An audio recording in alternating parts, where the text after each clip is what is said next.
Demasiados mitos, demasiados tópicos y demasiadas falsas ideas continúan perpetuándose en torno a las altas capacidades. Por eso hemos invitado hoy a Maite Garnica para dejar las cosas muy claras sobre las personas superdotadas. Maite, ¿qué tal? Bienvenida a la aventura del saber. Gracias, encantada. ¿Cómo estás? Muy bien. Porque es verdad, ¿no? Hay demasiados falsos mitos, demasiadas ideas equivocadas en torno a las altas capacidades. Así es. Todavía sigue habiendo mucha idea divulgada en la sociedad que no se ajusta exactamente a la realidad.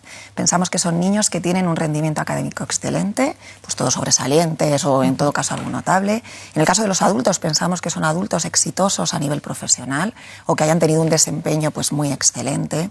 Seguimos pensando que son niños que al ser muy inteligentes no necesitan nada, con lo cual que es una característica únicamente positiva en el sentido de no necesitar nunca ayuda y salir adelante solos. Por otro lado, también pensamos que son niños muy raros, que tienen algún trastorno social, muy individualistas, y además en los últimos años que ha habido un boom de divulgación en redes sociales, pues a veces también se dan ideas que no se ajustan de forma rigurosa a lo que estos niños presentan. Vale.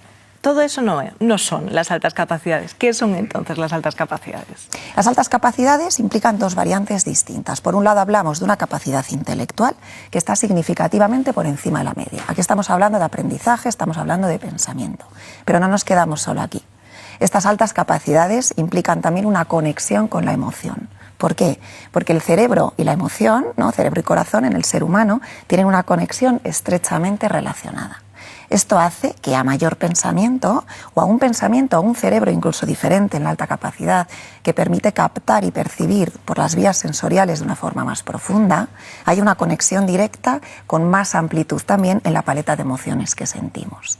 Y a un pensamiento cognitivo más rápido, tenemos también entonces una intensidad emocional muchísimo más elevada. Esto hace que la diferencia en la alta capacidad no solo sea cuantitativa, sino que cualitativamente implica unas formas de pensar y de sentir distintas. Y al igual que hay distintas inteligencias, ¿no? Hay distintas altas capacidades también. Así es. Es verdad que con los tiempos, de una forma más anterior, pensábamos únicamente en ese perfil de superdotado en el que en todas las escalas de la inteligencia intelectual se situaban por encima del promedio, pero ahora sabemos que hay otros tipos de alta capacidad que también requieren la comprensión, como pueden ser talentos específicos en un área, un talento verbal, un talento matemático, incluso un talento creativo. Luego tenemos a veces niños o personas que presentan el hecho de realizar una actividad al nivel de un adulto, como por ejemplo estos niños que tocan el violín maravillosamente, ¿no? Que serían niños prodigiosos en esa actividad. ¿Y qué rasgos de su comportamiento nos pueden dar pistas de que ese niño o esa niña tienen altas capacidades? Una de las más importantes para mí en la detección es esa intensidad emocional de la que hablábamos antes. Tienen un pensamiento que se caracteriza por ser arborescente. ¿Qué significa? De una idea surgen más y más y más y más, como las ramas de un árbol interconectadas y de una forma muy rápida. Este pensamiento tan avanzado y complejo y rápido hace que tengan una forma de sentir intensa, con una gran hipersensibilidad, tanto a nivel sensorial como también a nivel cognitivo o emocional. Esta es una de las características más importantes y de la que luego deriva pues mucha sensibilidad ante las injusticias, posicionándose normalmente del lado del más débil. Implica esto también una capacidad de aprendizaje diferente, que no siempre se ajusta a los métodos de enseñanza, y una capacidad de aprendizaje más rápida que hace que a veces en clase el repito de los contenidos pues les suponga pues cierto aburrimiento o malestar. Tienen también a nivel social intereses y formas de comunicarse distintos, y esto hace que haya una disincronía que se llama con los niños que tienen su misma edad cronológica. Y ante esto tenemos diferentes posturas del niño de alta capacidad que le hacen adaptarse en mayor o menor medida en este sentido. Claro, y supongo que por todo esto que cuentas, ¿no? La detección temprana es muy importante para estos niños. Es fundamental. La detección temprana es importante desde edades muy pequeñitos. Nosotros valoramos o estimamos ya el desarrollo cognitivo a partir de los 2 años y medio de edad, siendo la edad ideal para la valoración o el diagnóstico hacia los 6-7 años en adelante, y de aquí hasta adultos. ¿Por qué es importante? Primero, porque tenemos que educar desde el sistema de enseñanza y desde las familias de una forma más consciente de todas esas formas de pensar y sentir que tienen distintas. Y por otro lado, porque necesitan un desarrollo del potencial con unos estímulos adecuados. Voy a poner un ejemplo. Nos encontramos muchas veces a niños de 9, 10 años que en el colegio tienen un rendimiento sobresaliente o notable sobresaliente, por lo tanto, ni los profesores consideran que necesiten nada, ni tampoco la familia está preocupada en ese sentido. Normalmente estos niños no están valorados de alta capacidad, pero si nosotros ponemos el punto de atención en qué esfuerzo o cuánto esfuerzo está realizando este niño para llegar a este rendimiento académico, nos damos cuenta de que no está realizando ninguno. Que de una forma muy rápida y muy natural, solo con las explicaciones en clase, está obteniendo el aprendizaje de contenidos que luego evaluamos. Pero la realidad es que este niño no está poniendo en marcha ni su cultura del esfuerzo, ni estrategias de aprender a aprender, ni está entrenando su mente, ni tampoco está utilizando la mayor parte del potencial intelectual que tiene.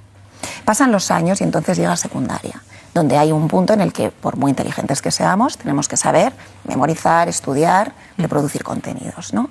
Y no tienen estrategias y no saben cómo.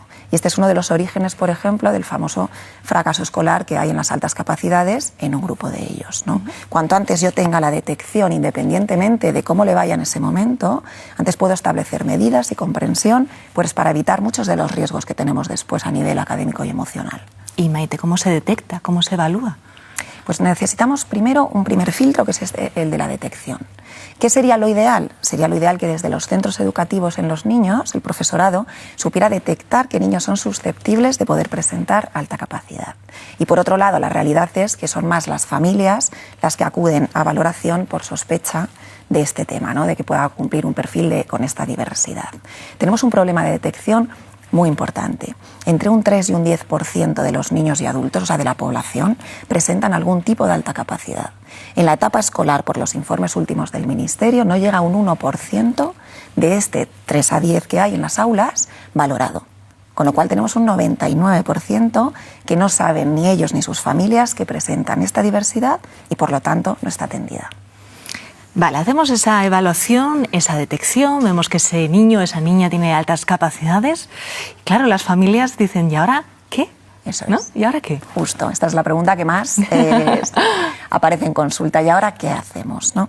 Por un lado, a mí me parece fundamental entender la alta capacidad desde ese punto de vista cualitativo, para poder educar de una forma más consciente a nuestro hijo y para poder dar lugar a todas las medidas que pueda necesitar. Y por otro lado, tenemos que saber responder también a ese potencial intelectual que tiene.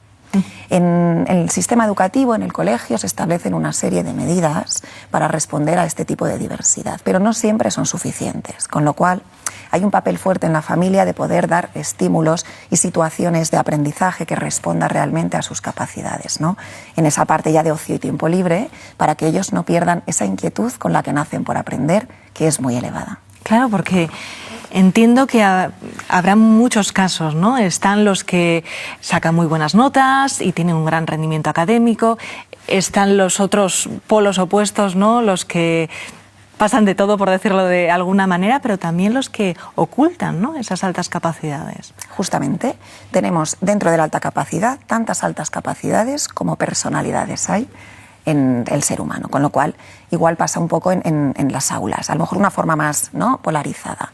Tenemos un grupo de alumnos al que no le gusta destacar, dentro del cual están mayoritariamente las niñas, son más metódicos, son más centrados, no dan problemas a nivel conductual y socialmente, bueno, se van igualando al grupo. Y luego tenemos otro grupo, pues mucho más explosivo, como digo yo, más intenso emocionalmente, que no saben muy bien regularse y entonces tenemos a veces problemas de conducta, tenemos a nivel social más dificultades y tenemos también un grupo desmotivado absolutamente hacia lo académico, donde aquí es donde tenemos más riesgo, pues, de este fracaso.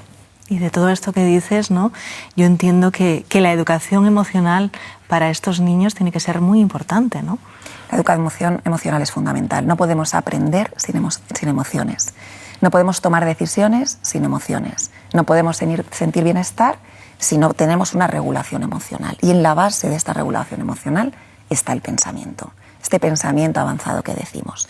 Cuando nosotros en consulta valoramos adultos de alta capacidad, ¿qué diferencia hay un poco entre uno y el otro, ¿no? Si viéramos como proyección de esos niños que también valoramos.